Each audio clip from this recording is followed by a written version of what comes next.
Bendita sois vós entre as mulheres, bendito é o fruto do vosso ventre, Jesus. Santa Maria, Mãe de Deus, rogai por nós, pecadores, agora e na hora de nossa morte. Amém. Ave Maria, Cheia de graça, o Senhor é convosco. Bendita sois vós entre as mulheres, bendito é o fruto do vosso ventre, Jesus. Santa Maria, Mãe de Deus, rogai por nós, pecadores, agora e na hora de nossa morte. Amém. Auxílio dos cristãos. Rogai por nós. São João Bosco. Rogai por nós.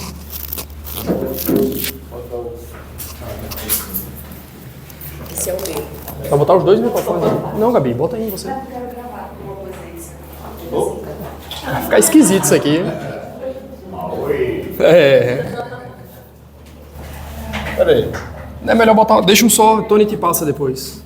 É melhor. Não, esse aqui é o meu. O dela tá É. ocupado. O dela tá Ele vai gravar?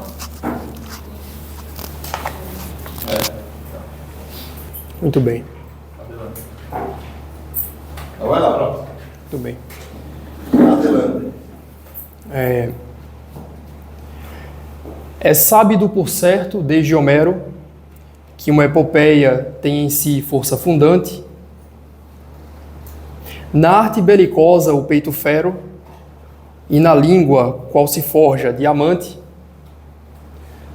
Nobres gestas narradas com esmero, do homem tornam um vulto radiante. Os feitos pátrios assim são celebrados, nas armas e barões assinalados. O que se espera de alguém que leia Camões e que compreenda a obra, que realmente se dedique à obra, é que essa pessoa possa reproduzir esses versos. Esses versos foram feitos por mim, né?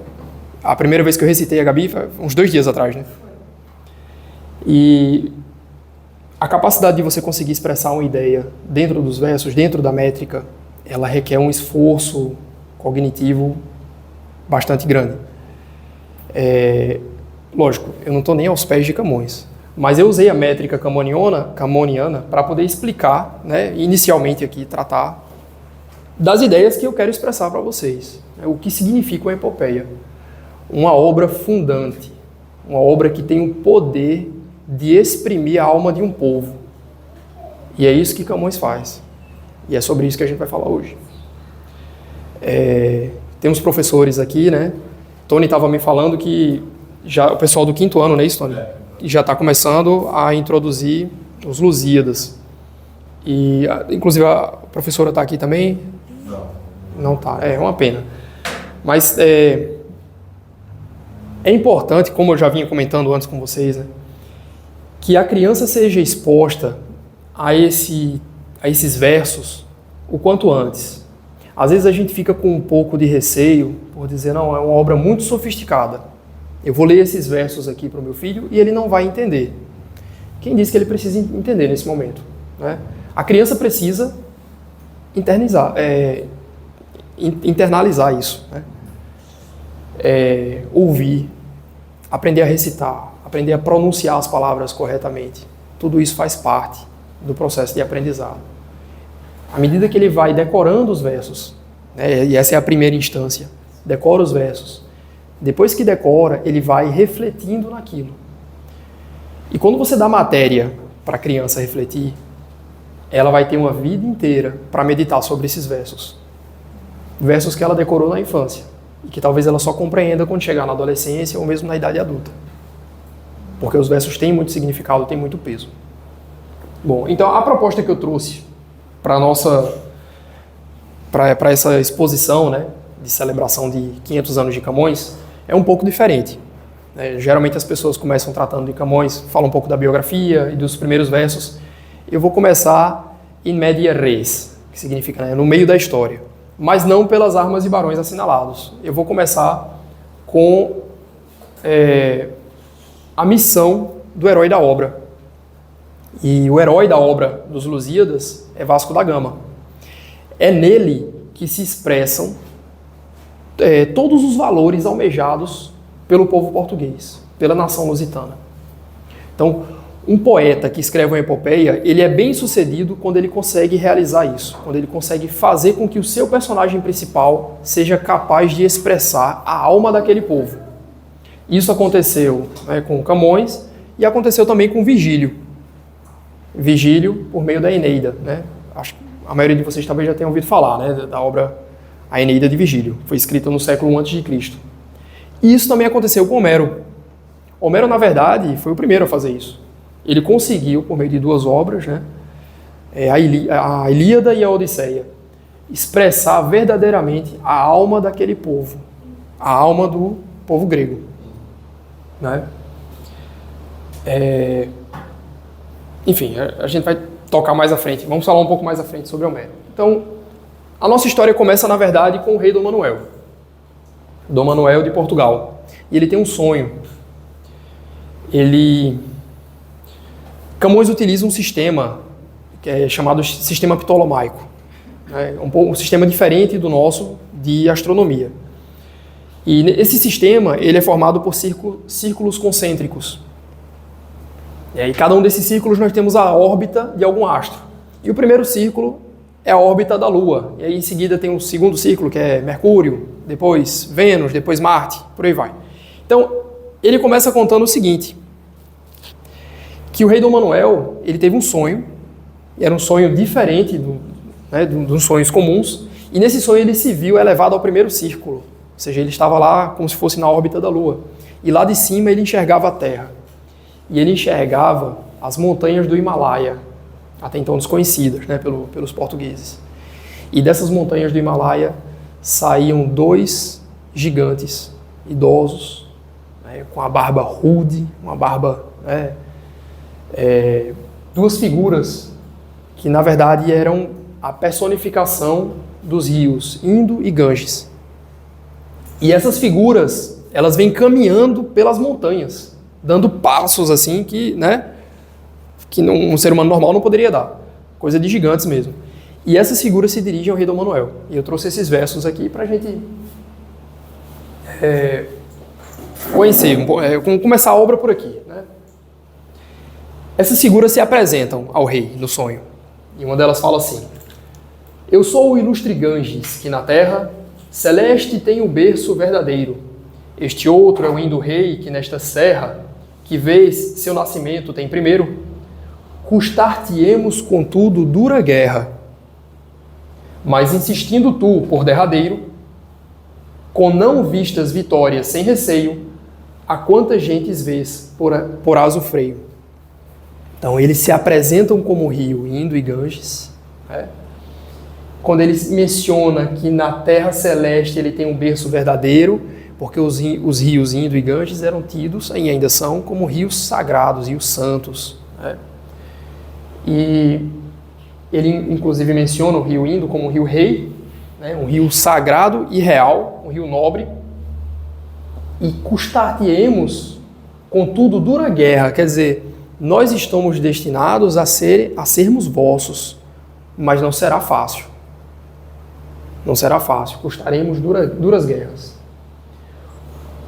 Mas insistindo tu por derradeiro, com não vistas vitórias sem receio, a quantas gentes vês porás o freio. Quer dizer, as vitórias portuguesas na Índia permitirão com que os rios sejam subjugados, com que aquelas regiões sejam subjugadas. Nessa época aqui, o rio Indo, que atualmente ele praticamente nem passa mais na Índia, né? Ele divide ali boa região do Paquistão. Na época não existia o Paquistão, havia o grande Industão. A Índia era uma coisa com o Bangladesh, com o Paquistão, então era uma região incrivelmente maior ainda, né? Não disse mais o rio ilustre santo, mas ambos desaparecem no momento. Acorda Emanuel com um novo espanto e grande alteração de pensamento. Estendeu nisso Febo o claro manto. Febo é o sol. Aqui já começa a linguagem mitológica de Camões. Estendeu nisso Febo o claro manto, quer dizer, o dia já estava nascendo. O sol estava estendendo seu manto. Pelo escuro hemisfério sonolento. A noite estava acabando, ele estendia o manto pelo hemisfério sonolento, o hemisfério noturno. Veio a manhã no céu pintando as cores de pudibunda, rosa e roxas flores. As palavras diferentes que Camões usava, né? Pudor abundans, abundante em pudor, quer dizer, um rosa que abundava em pudor. E aí ele criou a palavra pudibunda. Camões faz isso o tempo inteiro. Chama o rei e os senhores a conselho e propõe-lhes as figuras da visão. As palavras lhe diz do santo velho, do rio que apareceu a ele, que a todos foram grande admiração, determinam o náutico aparelho. Quer dizer, nós vamos enfrentar. Ele convoca um conselho, informa os conselheiros do sonho que teve e os conselheiros dizem, compramos a ideia, vamos enfrentar, vamos preparar a nau portuguesa para que possa ser realizada essa empresa. Para que com sublime coração vá a gente que mandar cortando os mares a buscar novos climas, novos ares. Então, essa é a revelação que tem o Dom Manuel. E aqui a gente apresenta o nosso personagem principal, Vasco da Gama. Nesse trecho, o próprio Camões faz, por meio da própria boca do Vasco da Gama, com que ele diga de que maneira ele foi eleito entre os nobres cavaleiros, né, de Portugal. Aqui é o próprio Vasco da Gama dizendo: eu que bem mal cuidava, que em efeito, se pudesse o que o peito me pedia, que sempre grandes coisas desse jeito, pressago o coração me prometia. Quer dizer, ele tinha um pressentimento de que haveria de realizar algo grandioso algum dia. Ele tinha um coração pressago, né? Não sei por que razão, por que respeito, ou porque bom sinal que em mim se via, me põe o ínclito rei nas mãos a chave deste cometimento grande e grave. Não sei por que o rei me escolheu, mas ele me viu digno a isso. E ele realmente, o rei escolheu muito bem, porque Vasco da Gama realmente era um homem digno para realizar esse feito.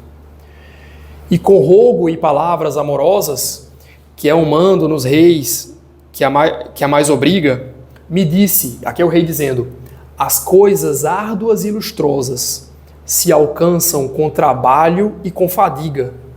Faz as pessoas altas e famosas, a vida que se perde e que periga, que quando ao medo infame não se rende, então se menos dura, mais se estende. Aqui a gente lembra muito da escolha de Aquiles, lá em Homero. Porque Aquiles, a ele foi proposto o seguinte: diz, olha, você tem duas opções. Você pode viver uma vida longa e tranquila nos campos, viver muitos anos, tranquilamente, no anonimato, ou uma vida curta e ser o maior guerreiro da história e ser lembrado por todas as gerações futuras. É exatamente isso que ele fala aqui, né? Que enfrentar o medo faz as pessoas altas e famosas, a vida que se perde e que periga, quer dizer, aquela vida que se dá para realizar uma grande ação, torna as pessoas altas e famosas. É isso que traz o brio das grandes realizações. A vida que se perde e que periga, ou seja, que seja uma vida perdida ou que esteja em perigo, né, de se perder. Aquilo torna aquela ação ainda maior, mais grandiosa. Que quando ao medo infame não se rende, quer dizer, quando é corajosa, quando enfrenta, então se menos dura, mais se estende. Embora a vida seja curta, ela se estende pelas gerações à frente, que vão cantar aqueles feitos. Então, essa é a moral. Eu achei muito importante trazer esse verso para vocês, porque essa é a moral do herói da epopeia. Ele vai realizar uma ação que é maior do que ele. E ele sabe que está realizando uma ação que é maior do que ele. Que ele sozinho, por conta própria, não teria como realizá-la. Então, em todos os momentos, vejam, não é só porque é Camões. Se vocês forem ler Virgílio ou Homero, os heróis entendem que não são eles ali agindo somente, mas que eles são instrumento. Porque o que eles estão fazendo é muito maior do que o que um ser humano normal poderia fazer. Então eles são literalmente guiados, protegidos, aqui pelo Deus verdadeiro. Nas outras obras, não. Fernando Pessoa faz alguma coisa parecida com o do Monstrengo, né? Com o quê? Não que seja uma qualquer, mas o Monstrengo que está no fim do mar. O monstrengo que está no fim do mar. Aqui é o leme, sou mais do que eu, sou um povo que quer o mar que é teu, e mais que o monstrengo que minha alma teme e que roda nas trevas do fim do mundo, manda a vontade que me ata ao leme e ao rei Dom João II. Ele está ali por obediência ao rei e por entender que aquele feito é maior do que ele. É um feito para a nação inteira, para a cristandade inteira e, consequentemente, para Deus. Aí agora a gente vai mudar para Vigílio, né? O herói da Eneida é Enéas. E ele recebe a sua missão também. Ele também recebe sua missão, só que ele recebe de uma maneira diferente. Todo mundo aqui já ouviu falar da Guerra de Troia, né? Ardet Troia. Troia se perde. Troia era a cidade sagrada, a mais bela, a mais rica de todas as cidades da antiguidade. E ela estava destinada a ruir. O fim de Troia. Então imaginem a catástrofe que era para aqueles príncipes que defenderam a cidade numa guerra que foi uma guerra de 10 anos. Né? Estavam lutando pela defesa da cidade. E agora, finalmente, os inimigos haviam tomado a cidade. E o que acontece é um verdadeiro massacre. E Enéas, como um nobre cavaleiro, ele quer ficar e quer lutar. Estão destruindo minha cidade, eu vou ficar. Vou ficar e vou morrer aqui. Para ele, a conta era muito fácil. Eu defendi Troia a minha vida inteira, Troia está sendo destruída, eu vou morrer aqui no campo de batalha. Mas ele recebe a sua missão e a proposta que os deuses têm para ele é uma proposta diferente. E aqui nós vemos o vulto de Hector, que é aquele que foi derrotado por Aquiles, né, o grande príncipe de Troia, o mais forte dos guerreiros, aparece a ele enquanto ele dormia, e a cidade estava sendo destruída à noite. E a primeira coisa que ele diz, o que menos se espera de um herói, Heu fuge na tedea. Fuge, que é fuja, fuja, fuge na tedea. Teque is ait, eripe flamis. Livra-te, disse, dessas flamas, desses fogos que estão destruindo a cidade. Hostis abet muros.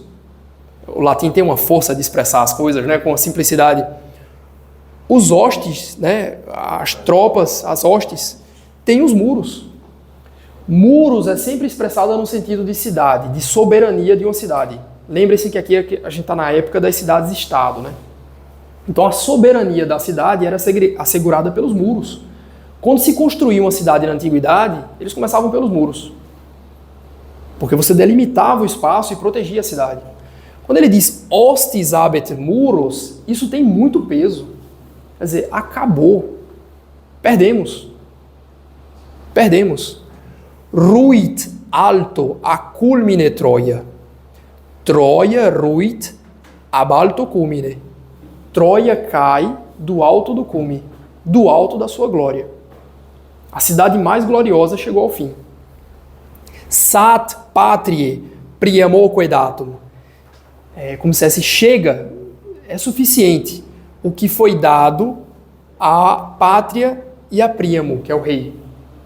Não podemos dar mais nada, nem ao rei nem à pátria. Se Pérgama é outro nome de Troia, se Pérgama dextra defendi possent, etiam ac defensa fuissent. Se Pérgama pudesse ser defendida pela destra, pela mão direita, ela teria sido defendida. Quer dizer, nós fizemos o que estava ao nosso alcance. Não conseguimos evitar, né? Sacra, e agora a parte mais importante, sacra suosque tibi commendat Troia penates. Em Troia havia imagens das chamadas penates, que eram deusas do lar, deusas da fundação da cidade, e elas significavam muito para os troianos. Quando ele diz sacra Troia, Vigílio joga demais com as palavras, né? A cidade sagrada de Troia, sacra Troia, tibi, quer dizer, a ti, commendat suosque penates, comenda a você os seus penates.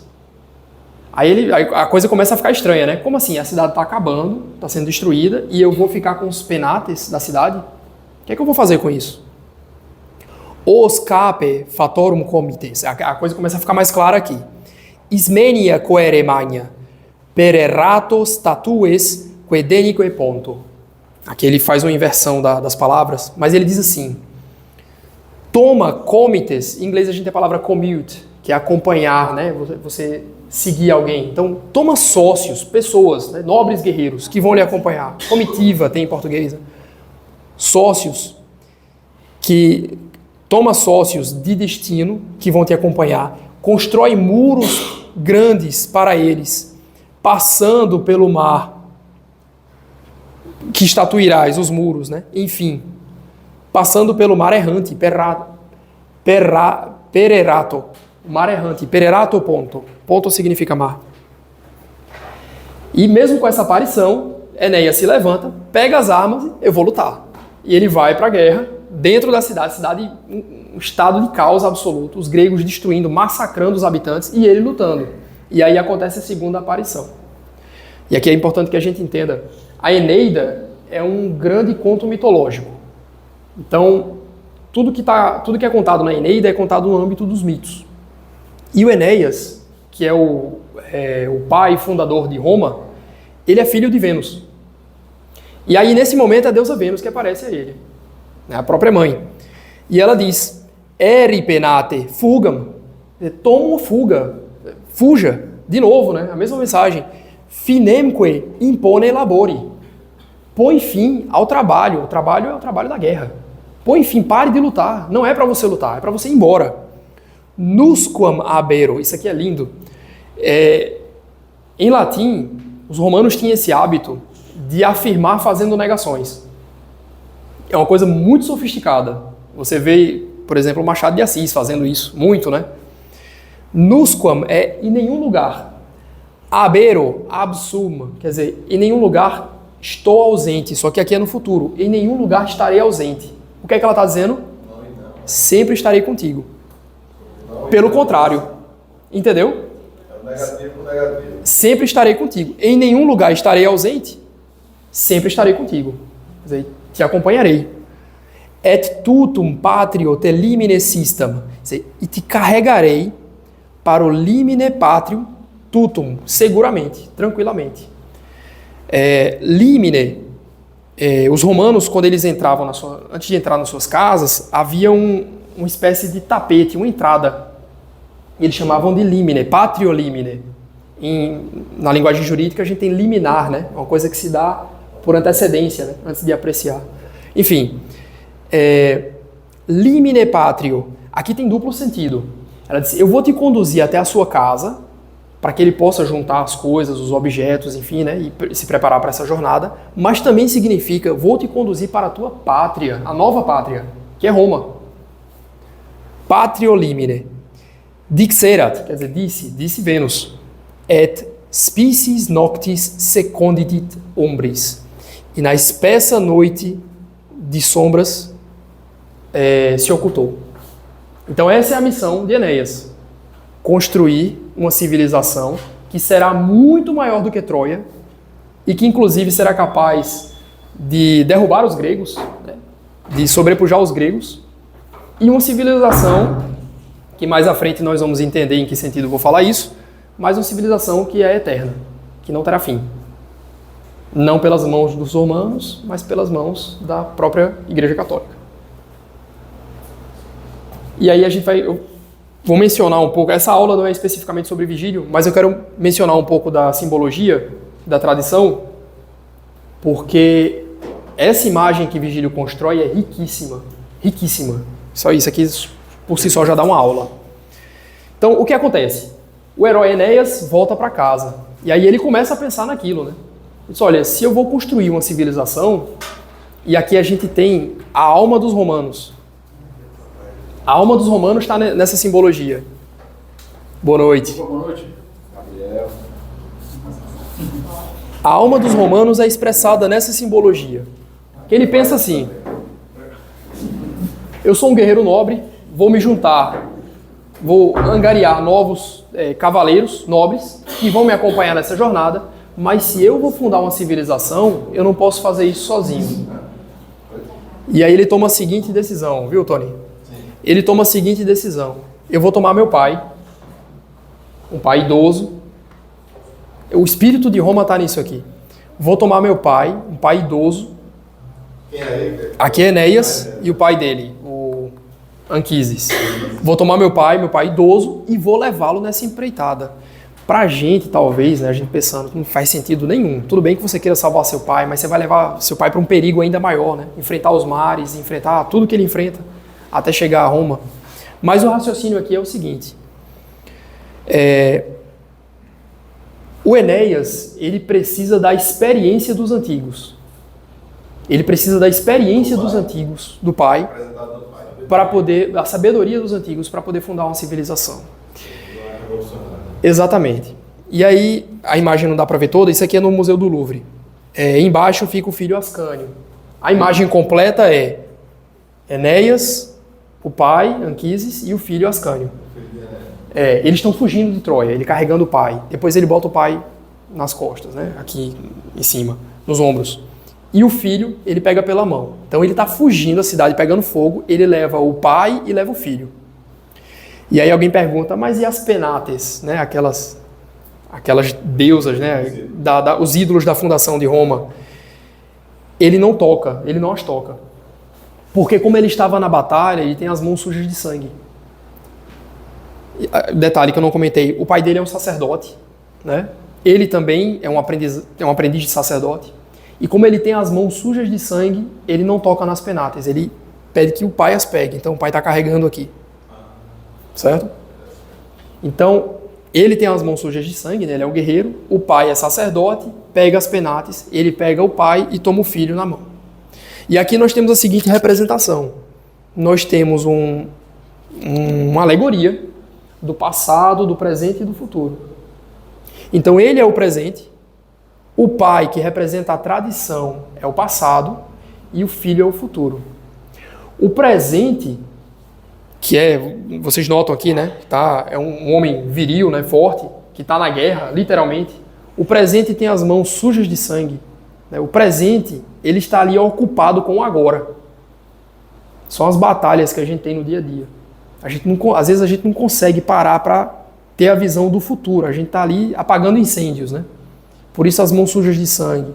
O presente tem que ter as pernas fortes para carregar a tradição nas costas.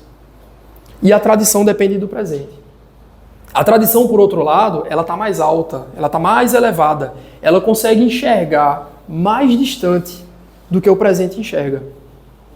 Então o pai enxerga mais longe do que o filho. Entendeu? E ele que está ocupado com os afazeres do presente se confia na tradição, que vai indicar o caminho. Isso tudo acontecendo enquanto ele pega na mão do filho, que é quem vai assegurar a sobrevivência daquela tradição.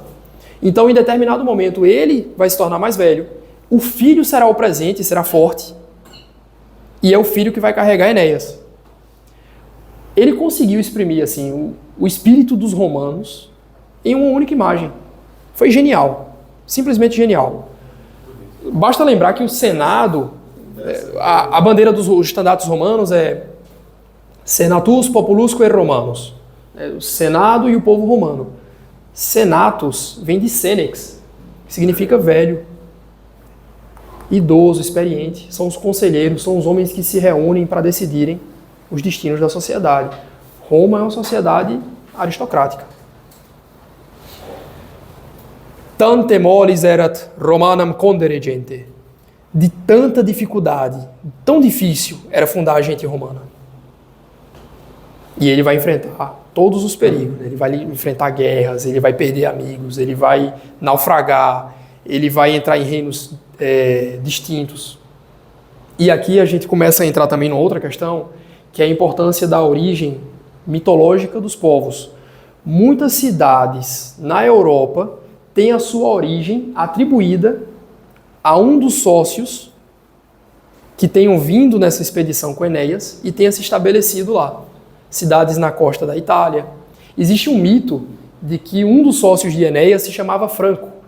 Um desses nobres que estavam fugindo de Troia junto com Enéas, nessa missão, se chamava Franco. E ele foi até Paris.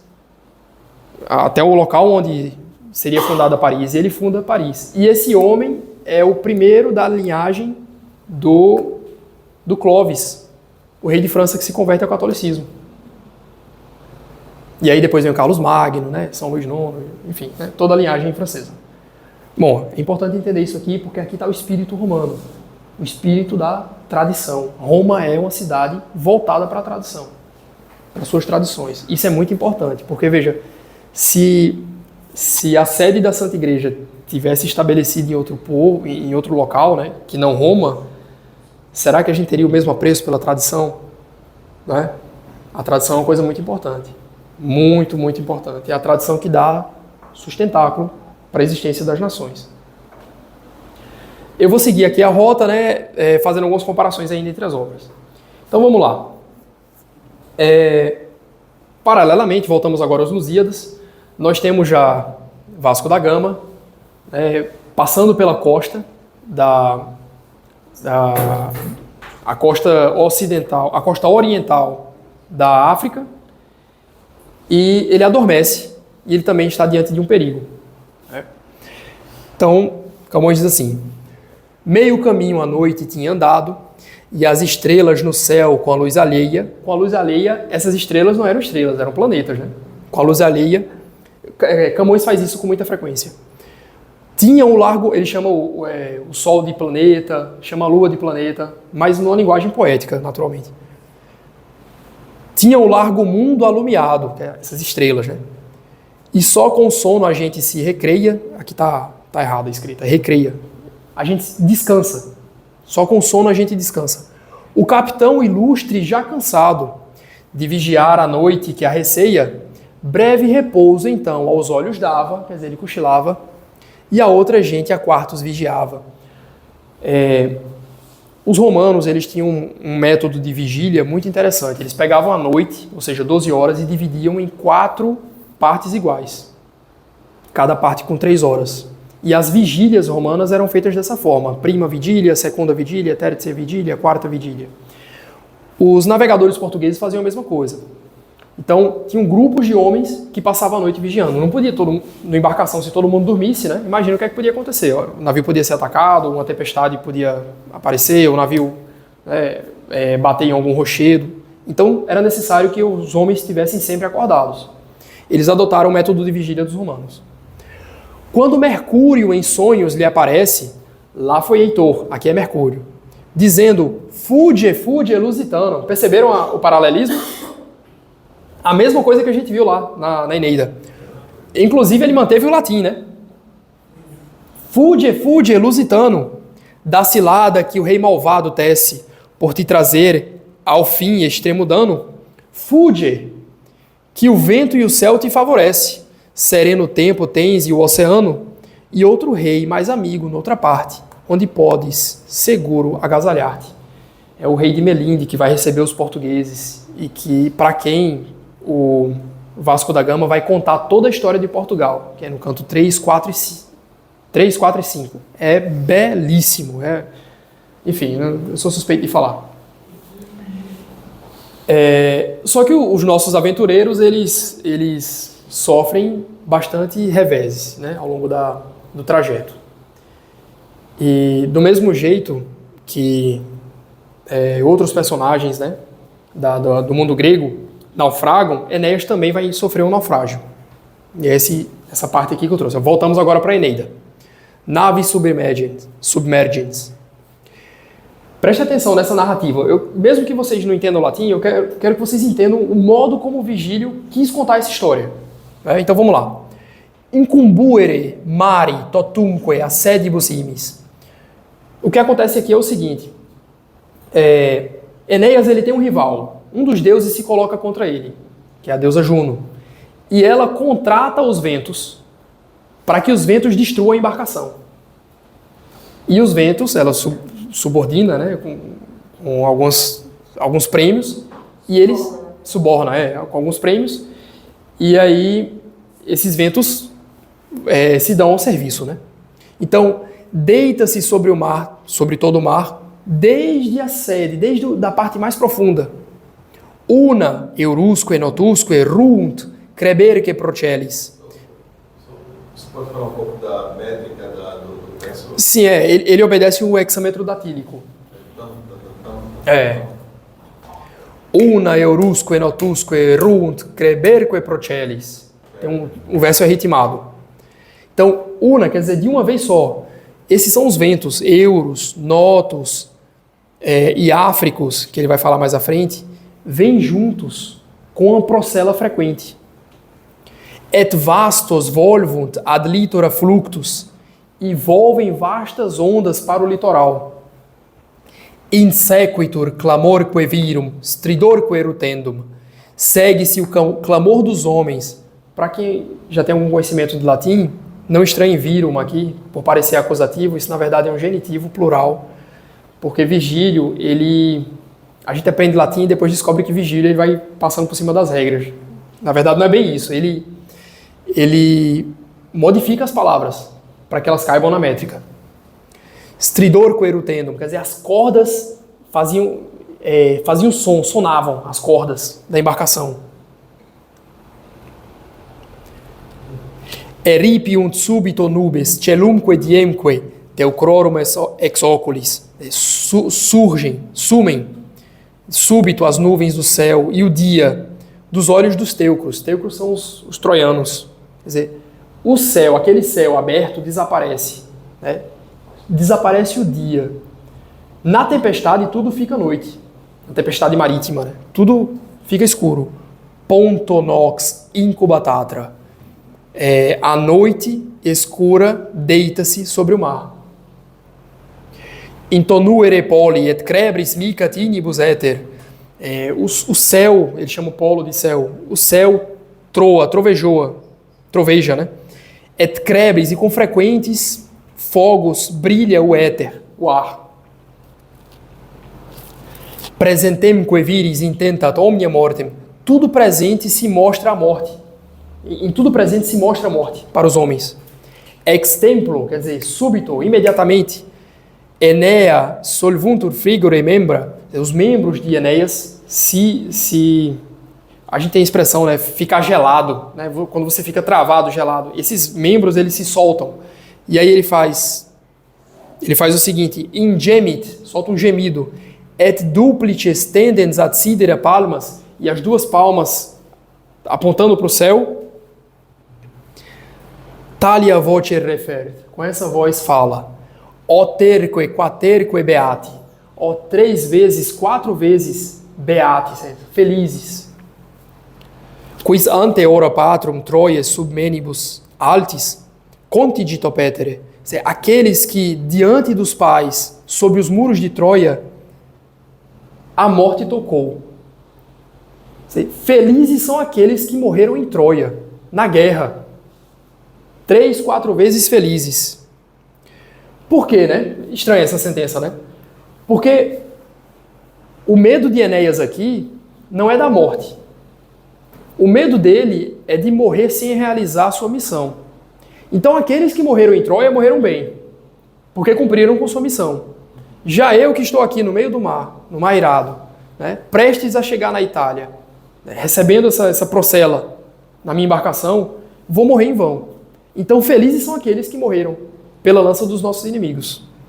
E aí ele menciona o Danaum fortissime gentis, Tidide. Tidide é Tideu.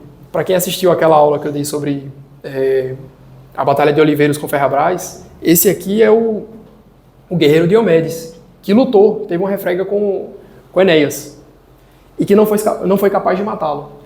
Então ele reclama com o inimigo dele que não teve capacidade de matá-lo. O Danaum fortissime gentis Tidide, mene iliatis ocumbere campis, non potuisse. Não pudestes me matar naqueles campos de Ilion, a Ilíada, né? Daí que vem o nome Ilíada, que é os campos de Troia. Tuaque animam anque fundere dextra, não pudeste derramar esta alma pela sua destra, pela sua mão direita. Ele reclama porque não morreu. Era mais digno, né? Era mais digno ter morrido em Troia. Agora nós vamos ver o naufrágio, dessa vez com Camões. Então, do mesmo jeito que um dos deuses se coloca contra Vigílio, um dos deuses, no caso Baco, vai se colocar contra Vasco da Gama.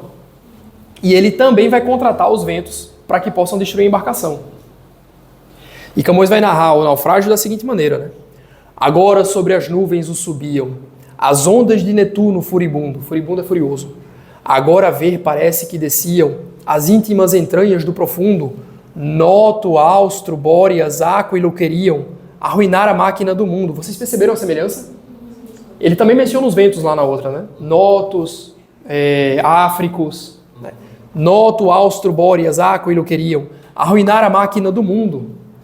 A noite negra e feia se alumia com os raios em que o polo todo ardia. Perceberam a diferença? É exatamente a mesma coisa. Ponto nox incubata, o dia vai embora, surge a noite. Né?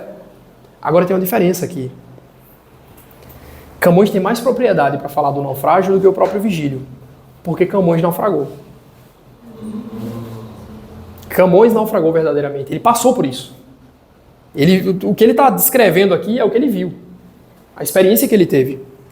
Vendo o Vasco da Gama que tão perto do fim de seu desejo se perdia, vendo ora o mar até o inferno aberto, ora com nova fúria ao céu subia, confuso de temor da vida incerto, onde nenhum remédio lhe valia, chama aquele remédio santo e forte, que o impossível pode desta sorte. Então Vasco da Gama, ele levanta os braços para o céu e ele faz uma oração, não àqueles falsos deuses, mas ao Deus verdadeiro. E ele vai falar as mesmas palavras que o Vigílio, que o Enéas. Ó ditosos aqueles que puderam, entre as agudas lanças africanas, morrer enquanto fortes sustiveram a santa fé nas terras mauritanas. De quem feitos ilustres se souberam, de quem ficam memórias soberanas, de quem se ganha a vida com perdê-la, doce fazendo a morte e as honras dela. A mesma coisa, mas, me desculpem, de maneira muito mais belíssima. Por mais que eu adore a obra de Vigílio, Camões ele conseguiu expressar ainda melhor. Então, o lamento dele não é morrer. O lamento dele é morrer sem realizar o seu propósito.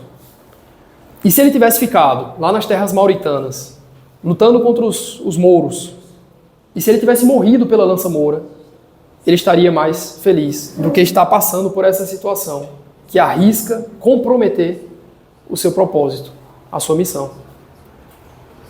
Ó ditosos aqueles que puderam, entre as agudas lanças africanas, morrer enquanto fortes susteram, né, a santa fé nas terras mauritanas, de quem feitos ilustres se souberam, de quem ficam memórias soberanas, de quem se ganha a vida com perdê-la, doce fazendo a morte e as honras dela. Fazendo a morte doce. A morte deles era uma morte doce, porque estavam defendendo a fé. Voltamos agora para Vigílio. Esse trecho aqui é importante porque, enfim, vocês vão perceber que Camões ele conseguiu ser ainda mais bem-sucedido do que Vigílio no que ele propõe. Vocês lembram que Vênus é a protetora dos romanos, né? Porque ela é a mãe do Enéas, que é o fundador da nação romana. Então, Vênus Romanorum Tutrix. Tutrix é protetora, né? E aí Vênus percebe que Enéas ele está passando por muitos reveses. E ela vai se queixar ao pai dela, que é Zeus. E é muito bonito esse trecho, a forma como ele constrói. Porque ele coloca Vênus se aproximando do pai, como uma filha vai pedir um favor do pai. Então ela vai com todo aquele jeito, ela sabe onde tocar, ela sabe a ferida do pai, né? Para poder conseguir que o pai faça o que ela queira. Atque ilum tales iactantem pectora curas. Triste. Então ela sobe, né, ao Olimpo, e ela vai trazendo aquelas curas, aquelas preocupações no peito, a respeito do filho dela. Tristior, quer dizer, mais triste. Et lacrimis oculis suffusa nitentes, óculos nitentes, os olhos brilhando, lacrimis suffusa. Suffundere, em latim, é transbordar. Quando você enche um copo, né, o copo transborda. Então os olhos estão transbordando em lágrimas. Aloquitur Venus, fala Vênus. Ó, qui res hominumque deumque eternis regis imperis et fulmine terres. Ó, que as coisas dos homens e dos deuses eternos reinas por império e aterroas por raios. Ela se dirigindo a Zeus, né? Quid meus Enéas in te committere tantum? O que fez o meu Enéas para te cometer tanto? O que ele fez contra vós? O que ele fez, afinal? Quid troes potuere tot funere passis? o que eles puderam por passar por tantos reveses, né, tantas desgraças. Cunctus ob Italiam terrarum clauditur orbis. As portas do mundo todo se fecham sobre a Itália. Não tem jeito, eles não vão conseguir chegar na Península Itálica.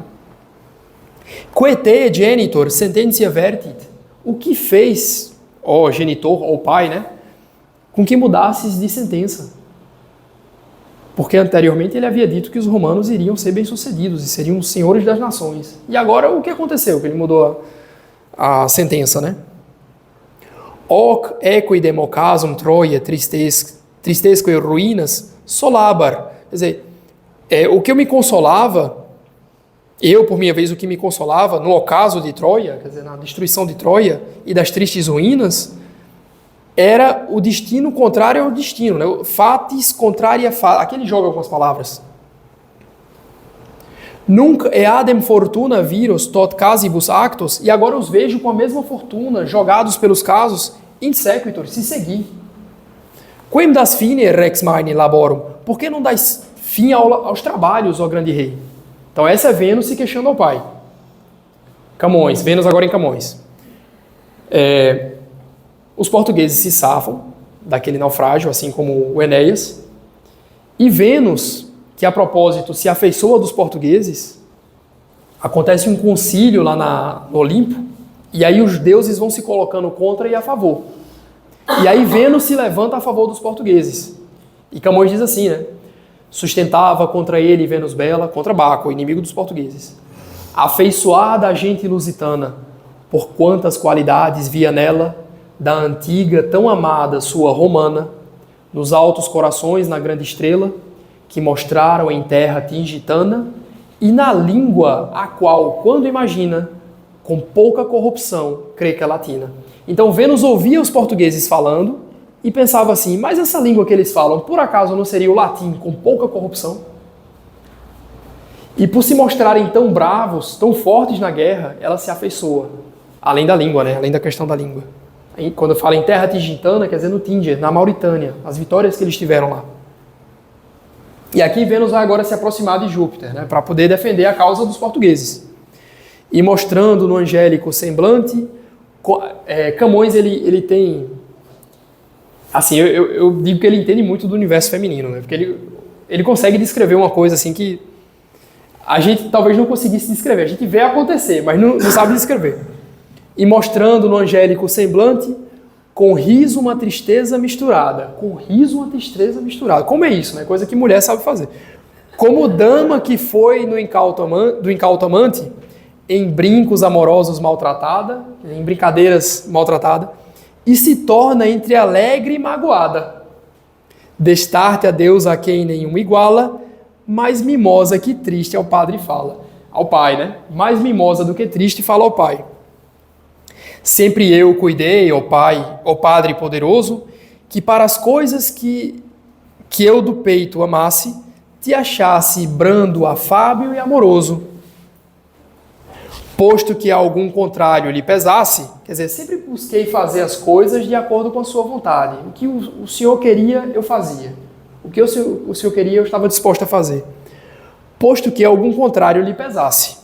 Mas, pois que contra mim te vejo iroso, porque a causa dos portugueses já era tão dela que fazer o mal aos portugueses era fazer o mal a ela. Era pessoal. Mas porque contra mim te vejo iroso, sem que tu merecesse, nem te errasse, faça-se como Baco determina, o inimigo dos portugueses. Assentarei, enfim, que fui mofina, que fui infeliz. Eu vou consentir que fui infeliz. A minha escolha foi infeliz por ter optado pelos portugueses. Este povo que é meu, por quem derramo as lágrimas que em vão caídas vejo, que assaz de mal lhe quero, pois que o amo, sendo tu tanto contra o meu desejo. Por ele a ti rogando choro e bramo, e contra a minha dita, enfim, pelejo contra o meu destino. Ora, pois, porque o amo é maltratado, quero-lhe querer mal, será guardado. Quer dizer, só porque eu gosto dele, só porque eu amo o povo português, o Senhor me maltrata. Então já sei, eu vou querer mal ao povo português, aí o Senhor vai guardá-lo, entendeu? É muito bonito esse trecho. Porque depois Júpiter vai dizer, assim como em Vigílio, né? Ele vai dizer, não é assim. Eu não mudei minha sentença. Esse povo será grandioso, terá vitórias no Oriente, será um povo que levará suas bandeiras, seus estandartes até os fins do mundo, os confins da terra.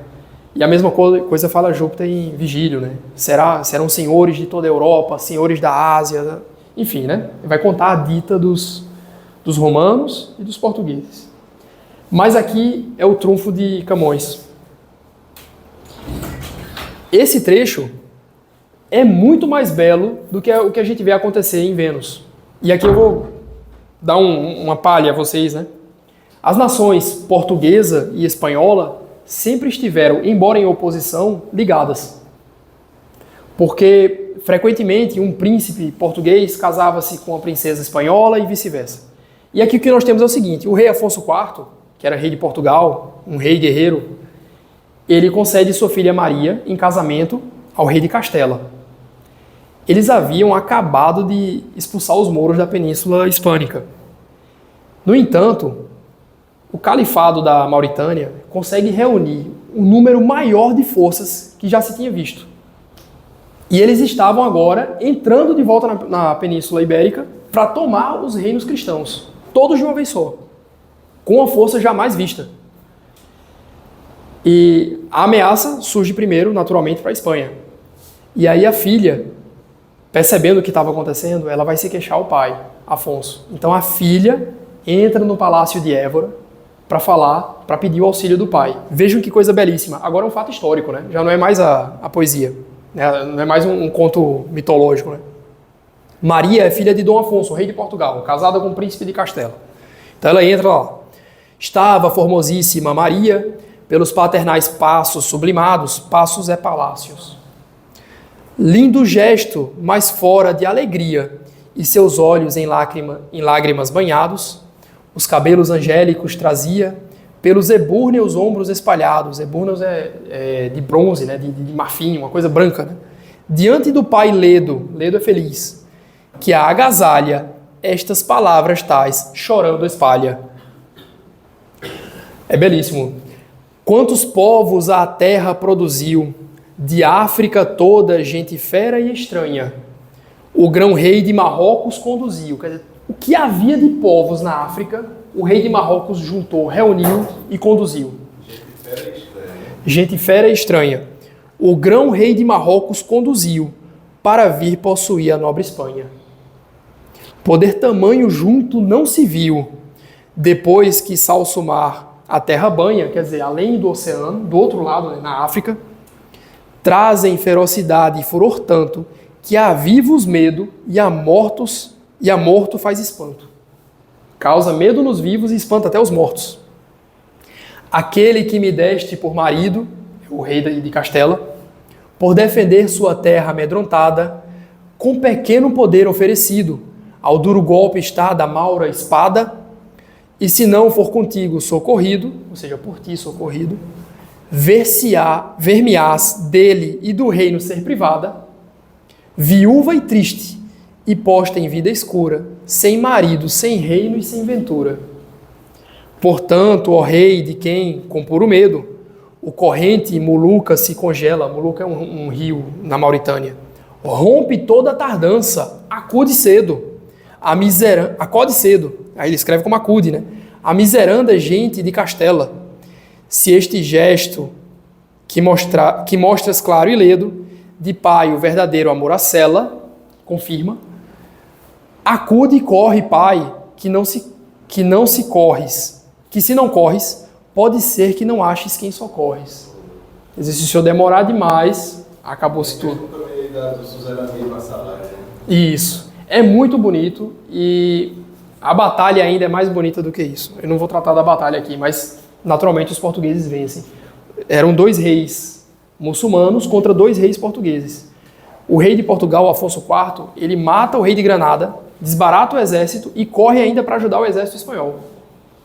Quer dizer, o rei de Portugal salva a Espanha, né? E aqui eu já estou chegando no fim, tá, minha gente? Eu não vou exigir muito de vocês, não. Esse é o último paralelismo que eu separei entre as obras.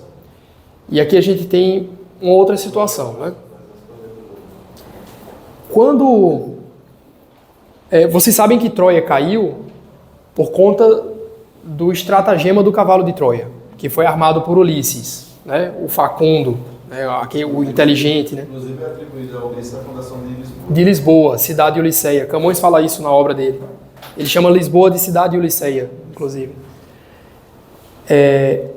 E o que é que acontece, né? Quando os gregos se retiram e deixam o cavalo de Troia lá, os troianos começam a debater. Eles discutem entre si o que fazer com aquilo. Porque Troia era uma cidade famosa por seus cavalos e uma cidade sagrada, né? E o deus que está ligado aos cavalos é Netuno. Então eles entendiam que aquele cavalo era um presente a Netuno e que eles, se não recebessem, podia ser que Troia fosse, né, amaldiçoada. Então eles começam a discutir. Scinditur incertum studia in contraria vulgus. Quer dizer, vulgus incertum, o vulgo, né, o povo, incerto. Scinditur é partido. Aqui a gente tem o verbo scindere, daí a palavra schisma. Schisma, rasgar, partir. Então o povo estava dividido nas opiniões. Primus ibi ante omnes, mania comitente caterva, laucon arden summa decurit abarce. Primeiro entre todos, à frente de um grande agrupamento de pessoas, né, de soldados, Laocon, arden summa decurit abarce, desce ardente da fortaleza, et procolo, quer dizer, e de longe, ele começa a falar de longe. Esse Laocon é o homem que vai tentar alertar os troianos dos perigos que os gregos teriam infringido ao realizar ao construir o cavalo de Troia. Ó miseri, que tanta insania tives. Ó miseráveis, que tanta insanidade é essa de vocês, né? Que tanta insania tives. Credidis avectos hostes. Acreditais que os hostes foram embora. Aut ulla putatis dona carere dolis danalm. Ou pensais não haver dolo em ação alguma dos Danaos, que são os gregos. Putare é pensar. Sic notus Ulisses. Assim vai agir o notável Ulisses. Desse modo agiria ele. Ele está alertando, parece que ele conhece a verdade, né? Aut hoc inclusi ligno occultantur archivi, ou dentro, né, inclusi dentro desse linho, dessa madeira, se ocultam os arquivos, que são os gregos. Aut ec nostros fabricata est machina muros, ou esta máquina foi fabricada para os nossos muros. Inspectura domus venturaque de super urbi, para ver do alto as nossas casas, de super urbi. Aut aliquis latet error, ou há algum outro erro latente, que não conhecemos, né? Equo ne credite teucri, não acreditais no cavalo, teucros, são os troianos. E aqui a frase que se tornou talvez a mais famosa, né? Daqui que surgiu a expressão presente de grego, foi dessa frase aqui. Quid est timeo danaos et dona ferrentes. Seja lá o que for, temo os Danaos, que são os gregos, e seus presentes. Os gregos carregando seus presentes. Ferrentes. Então, ele é um civil que tenta alertar os outros dos perigos da tragédia que poderia acontecer. Ele sofre, enfim, ele acaba sendo morto. Os troianos naturalmente não vão ouvi-lo. Isso não acontece com São Nuno. São Nuno é o homem que se levanta num momento extremamente difícil do reino português. Havia um rei chamado Fernando, que é o rei que Camões fala, é um rei que faz fraca a forte gente. O rei fraco faz fraca a forte gente. Então, era um rei muito fraco. E tornou fraca a forte gente, a gente portuguesa. E esse momento aí é um momento de transição da dinastia de Borgonha para a dinastia de Avis. Havia muita insegurança no reino português. Os nobres não estavam aceitando ainda o rei João I.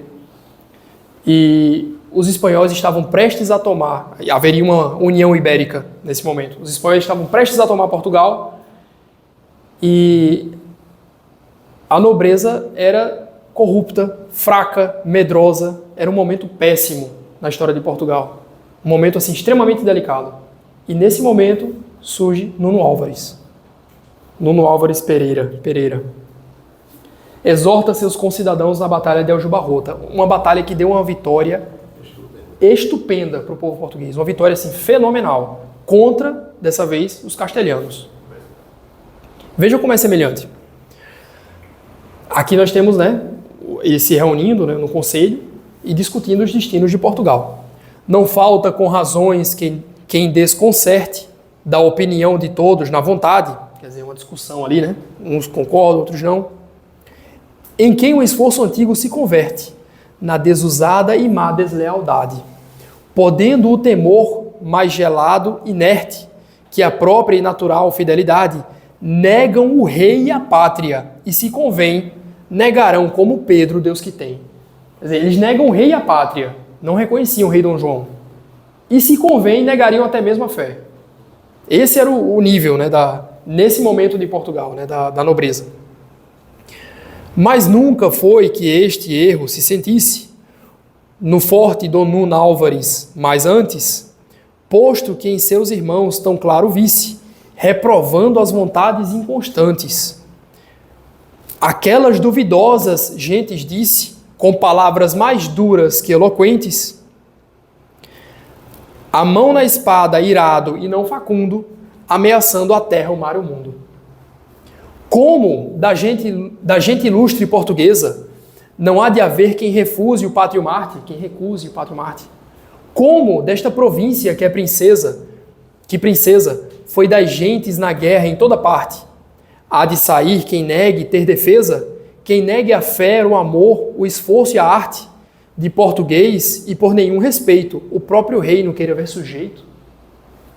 Como não sois vós ainda descendentes daqueles que debaixo da bandeira do grande Henriques aqui é Afonso Henriques, feros e valentes, vencestes esta gente tão guerreira, quer dizer, em outros momentos nós já vencemos os castelhanos, e agora vocês estão com medo, Quando tantas bandeiras, tantas gentes, puseram em fugida de maneira que 7 ilustres condes lhe trouxeram, presos afora a presa que tiveram. Trouxeram 7 ilustres condes castelhanos, fora a presa, os espólios de guerra. Com quem foram contínuos sopeados, estes de quem o estáis agora vós, por Diniz e seu filho sublimados, senão com os vossos fortes pais e avós, pois se com seus descuidos ou pecados, Fernando, o rei fraco, em tal fraqueza assim vos pôs, tornem-vos vossas forças o rei novo, se é certo que com o rei se muda o povo. Quer dizer, o rei Dom João era um homem extremamente virtuoso. Então ele tinha esse general de guerra, que era o Nuno Álvares, o condestável, e uma nobreza que naquele momento era fraca, só que ele faz com que a nobreza, o Nuno, incitando as tropas de Portugal, faz com que a nobreza tome uma atitude, torne-se forte, para que eles possam vencer os castelhanos. Então, eu preparei esses paralelismos para mostrar para vocês que primeiro, o senso de propósito do herói, como eu havia comentado no começo da palestra, vai muito além das suas próprias forças, da sua própria vida. Ele constrói um legado, ele é um construtor, um colonizador, no sentido, essa palavra é detestada hoje, mas colonizar, construir, é muito mais difícil do que destruir. Hoje todo mundo só fala em destruir, destruir a cultura, destruir os valores, construir é muito mais árduo. E isso é sempre legado a pessoas de valor. Não é qualquer pessoa que constrói uma civilização. Essa pessoa tem que estar muito imbuída desses valores. Quando o Camões retoma Vigílio, ele sabe exatamente o que ele está fazendo. Então ele sabia o que ele queria causar, ele sabia o que ele queria fundar com essa epopeia. E do mesmo jeito que Vigílio inicia sua epopeia, arma virumque cano, canto as armas e o varão, Troia que prima os abores, que fugido das praias de Troia, Itália, fato prófugos, foi até a Itália e as praias de Lavínia. Camões vai se dirigir ao leitor da mesma forma. as armas e os barões assinalados, que dá ocidental praia lusitana, novamente mencionando a praia, né? Só que o tema de Camões é ainda maior do que o de Virgílio. Não somente por ele cantar, apesar dos falsos deuses, o Deus verdadeiro, mas porque o tema de Camões é mais amplo. Enquanto Virgílio se abrevia as armas e o varão, que no caso é Enéas, né, como tema principal, Camões canta a nação portuguesa inteira. Então ele tem 3 objetos na oração. Quando ele fala na segunda instância, cantando espalharei por toda parte, se a tanto me ajudar a engenhar-te, as armas e os barões assinalados, ou seja, ele retoma o tema de Virgílio, e também as memórias gloriosas daqueles reis que foram dilatando a fé, o império e as terras viciosas, quer dizer, ele canta os reis de Portugal. E por último, aqueles que por obras valerosas se vão da lei da morte libertando. Ele canta a nobreza, os atos nobres realizados pela nação portuguesa. Então isso é o verdadeiro poema fundante, né? E é isso, meus amigos. Eu abro aqui para questionamentos. Fiquem à vontade. É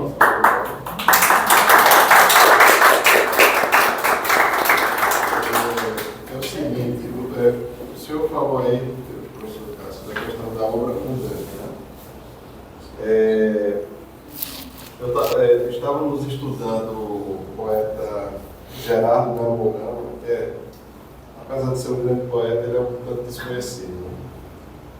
Cearense. E ele falou dessa questão da poesia fundante, né? E ele disse o seguinte: a poesia fundante de Portugal do mundo português, né, seria os Lusíadas, né? A poesia, na verdade, é o seguinte: não é propriamente o ideal é que fosse poesia, mas é um livro fundador de uma determinada civilização. Então, Portugal, Lusíadas, a minha pátria, a minha língua, né? Então Portugal pega o Brasil inteiro. Exatamente. E a lusofonia. Os Lusíadas, Espanha, Dom Quixote de La Mancha, Itália, a Comédia de Dante, França, qual seria o da França? Não tem. Da França, tem um da França. Inglaterra, o The Lost Paradise, né? O Paraíso Perdido. E A França tem grandes autores, mas assim, a epopeia francesa não... Já houve algumas tentativas. Talvez Pantagruel, não lembro. Mas enfim. Então tem essa coisa aí, Argentina, e se reuniram os poetas numa sociedade órfica, eles se auto-intitulavam, e eles diziam que era necessário ter a fundação de cada civilização com uma poesia. E ele disse que estava dando uma palestra na China, né? E aí um poeta chinês o chamou e ele dizia o seguinte: não, embora a gente saiba que a fundação do mundo português é os Lusíadas, eles estavam esperando também a do Brasil, né? E esse livro fundador do Brasil. E aí um poeta chinês atribuía o mito fundador poético do Brasil à obra de Euclides da Cunha e os Sertões. E ele pensava que a obra originariamente era em verso. Aí ele disse assim, ele disse era bom tradutor do português para o chinês para deixar o original em verso. Aí, disse, não, aí o Gerardo Melo Mourão disse, não, a obra original é em prosa. Aí ele ficou assim, um tanto espantado, que ele disse, não, eu pensava que era em verso. Quem tentou fazer a poesia fundadora do Brasil foi... pelo menos do mundo sertanejo, interior, foi Ariano Suassuna, né? Mas não deu muito certo com a obra A Pedra do Rei. A Pedra do Rei. Ficou uma coisa muito... se perdeu no meio do horizonte. Agora eu sugiro ao senhor também, né, que pode aí no estudo, porque é um livro quase esquecido, completamente esquecido, Prosopopeia. De Recife, né? De Bento Teixeira. Porque Prosopopeia ele é ele foi muito rebaixado, né? Ele é criticado porque é uma poesia incompleta, né? É uma poesia incompleta e foi muito rebaixado, dizendo, não, porque ele quis imitar demais Camões e tudo mais, mas querendo ou não, ele fala de Pernambuco. Fala, Os ele começa Albuquerque, muito né? bem, ele descreve o Recife, Escreve né? Recife, ele fala Paraná, ele fala da origem do nome. A origem do nome, ele escreve bem. Escreve O poema é bem. bom. Eu acho que daria para fazer Agora, eu sou da seguinte... Eu acho que daria para pegar uma palestra com a prosopopeia, pegando essa vereda aí, esse mote aí, prosopopeia, Lusíadas e chega aí. Eu tenho uma tese um pouco exótica a respeito disso, Tony, porque a gente fica buscando, né? Qual seria a obra fundadora do Brasil? Uhum. E eu acredito que a obra fundadora do Brasil não está em língua portuguesa. Qual é? A obra fundadora do Brasil foi escrita em latim e foi escrita por um santo, São José de Anchieta. De Gestis Mendiçá. É uma obra, inclusive, anterior a Camões. É uma obra que precisa ser resgatada. Já tem a tradução, né? Tem várias traduções, né? Você buscar aí nas universidades, você encontra. Licença. O material de história do terceiro ano, diretor, Tem um o- arquivo digital. Sim. Eu encontrei hoje, eu estava justamente, meio que por coincidência, eu acessei esse material. Tem mas lá, eu não li tudo, mas Eu acho que eu tenho em livro, viu? As Gestas de Mendiçá. Isso. As gestas quer dizer o quê? Gesta é o quê? Os atos heróicos, os Exato. grandes feitos de Mendiçá. Que é um homem que expressa os valores, por exemplo, de Vasco da Gama, de um Vigílio. Essa família aí era tremenda, né? Salvador de Sá, Mendes de Sá e Estácio de Sá. Estácio, exatamente. Três Brasil irmãos. já teve Mendiçá, né? Já o Brasil Não teve foi Mendes de fez Sá, retiro espiritual? que fez o... Acho que foi ele. Acho que foi fez a retiro de Inaciano, não foi? Acho que sim.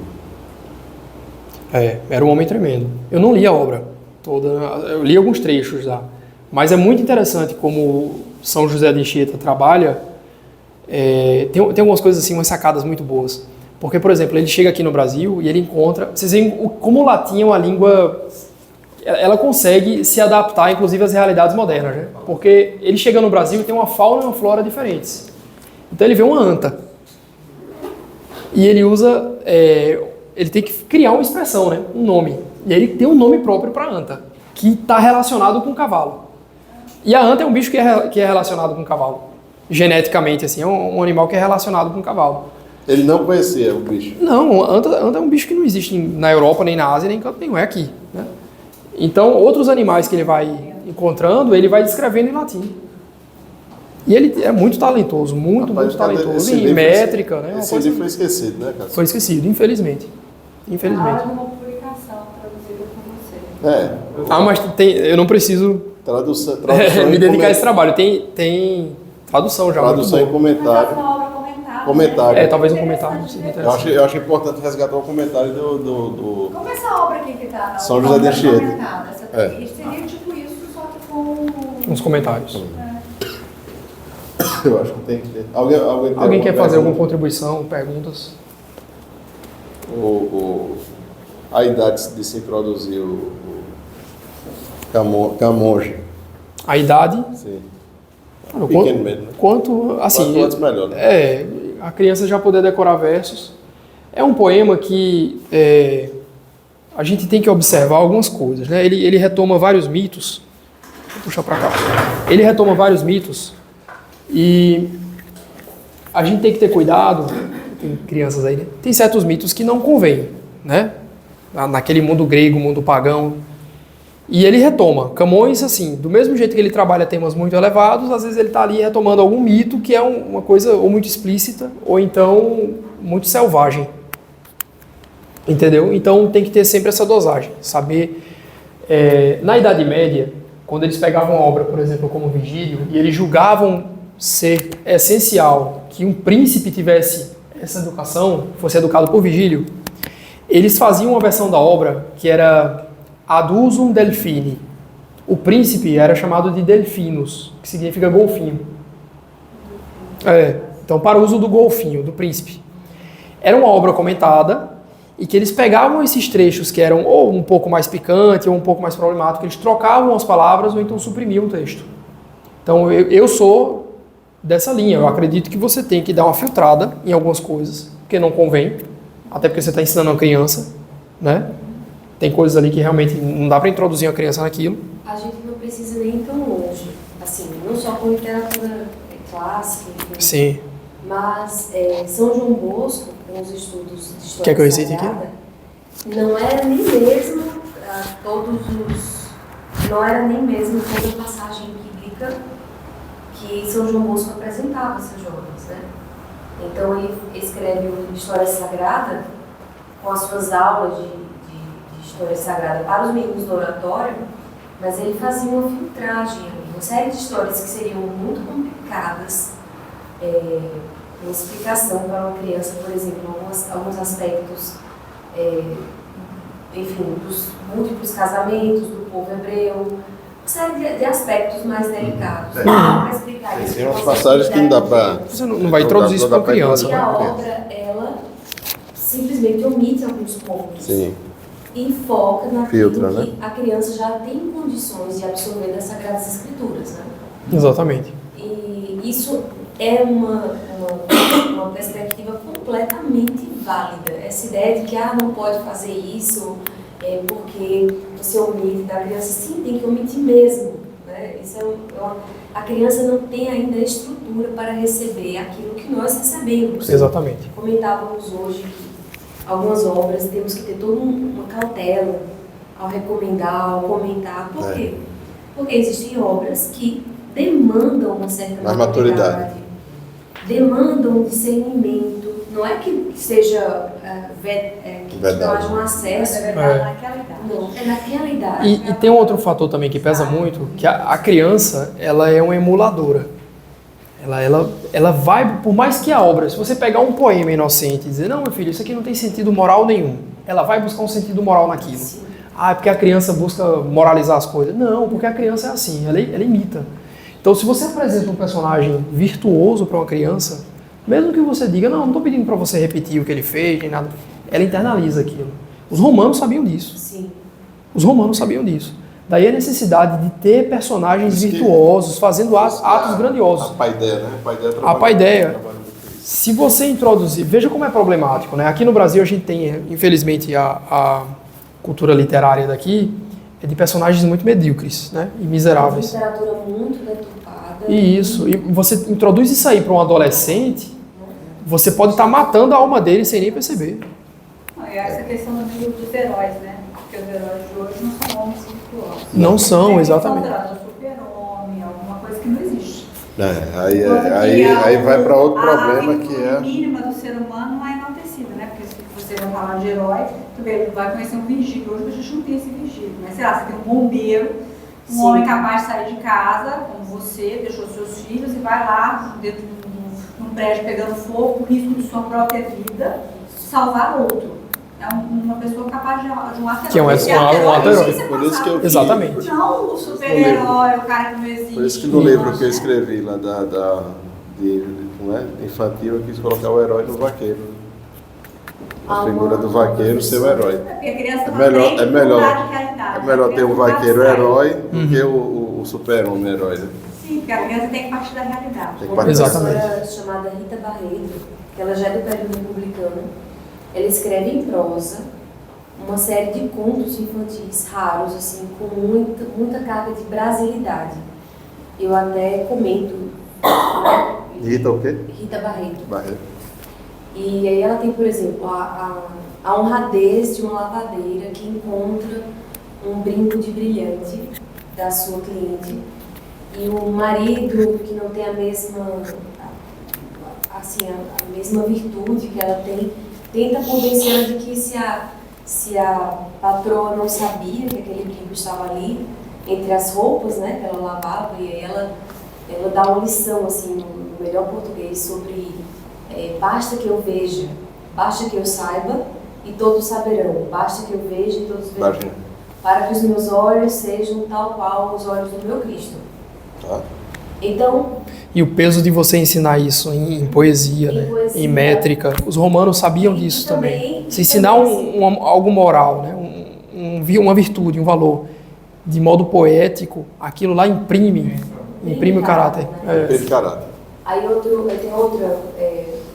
outro conto sobre um naufrágio, e que o capitão manda o telégrafo tentar salvar-se, né? E eles começam um diálogo sobre quem mais merece a honra de sobreviver, se é o capitão ou o telégrafo.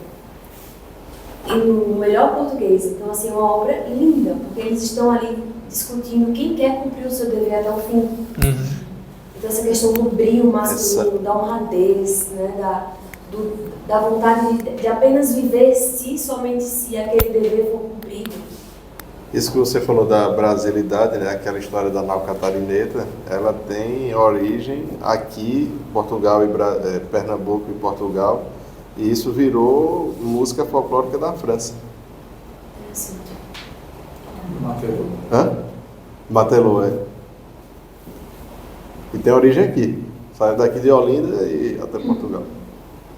Eu penso que temos, de certo modo, uma consciência de que, mesmo no caso de termos filhos ainda muito jovens, temos essa perspectiva de que eles, em certo momento, nossas vozes não ecoarão em seus corações como ecoam na infância. Então, algumas outras vozes precisarão ecoar certos valores a essas crianças. Além da figura de um professor, como o Antônio disse, da figura de um compadre, que você também, que provavelmente aquela criança, aquele adolescente escute melhor, mas essas vozes que caminham e conduzem para o mesmo ponto e que fortalecem naquele adolescente, naquele jovem, que a religião não diz respeito a uma ignorância fatalista e sentimentalista, e sim uma corrente de vozes na literatura, na história. E tudo isso diz algo a ele que o reforça naquilo que é o principal, naquilo que é canônico na sua fé. Me parece ser o elemento fundante de, quando estiver velho, há de lembrar as palavras do pai e da mãe. Não são apenas as palavras do pai e da mãe, mas essa lição, essa fábula, esse cancioneiro, essa cultura subjacente à educação dos pais, que falará mais alto nesse jovem e será como um farol para resgatá-lo dos assédios do mundo. Só tem Deixa eu só ler um verso aqui que Tony mandou para mim. Só um minuto. Quando na alma pesar de tua raça, a névoa da apagada e vil tristeza, busque ela sempre a glória que não passa. Em teu poema de heroísmo e de beleza, gênio purificado na desgraça, tu resumiste em ti toda a grandeza. Poeta e soldado, em ti brilhou sem jaça o amor da grande pátria portuguesa. E enquanto o fero canto ecoar na mente da estirpe que em perigos sublimados plantou a cruz em cada continente, não morrerá, sem poetas nem soldados, a língua em que cantaste rudemente as armas e os barões assinalados. Isso é Manuel Bandeira, 1917. Aí Manuel Bandeira é o maior poeta do Brasil, né? Segundo alguns. É o poeta do Brasil homenageado de Portugal. Excelente, professor. Muito bom. Obrigado pela presença de vocês. Obrigado.